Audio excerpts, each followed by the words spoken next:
Hello అందరికీ, ఈరోజు వీడియోలో బిగినర్స్కి యూజ్ అయ్యే చేపల పులుసు ఈజీగా టేస్టీగా ఎలా చేసుకోవాలో మీతో షేర్ చేస్తాను. పదండి. ముందుగా ఫిష్ ముక్కల్ని తీసుకుని పసుపు ఉప్పు వేసి శుభ్రంగా కడుక్కోండి.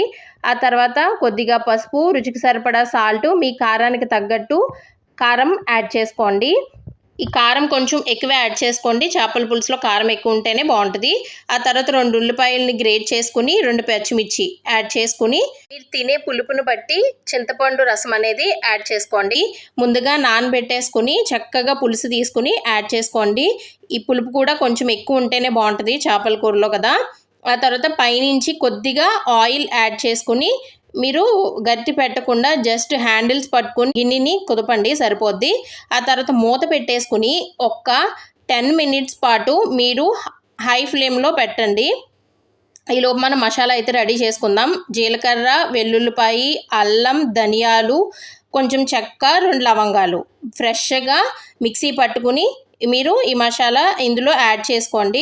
ఆ తర్వాత వీడియో క్లిప్లో చూపిస్తున్నట్టు మీరు ఇలాగా కుదపండి, అంతేగాని గట్టి మాత్రం అస్సలు పెట్టొద్దు, ముక్కలైతే విడిపోతాయి. మూత పెట్టేసుకొని ఒక 10 మినిట్స్ పాటు అలాగా లో ఫ్లేమ్లో మీరు కుక్ చేసుకోండి.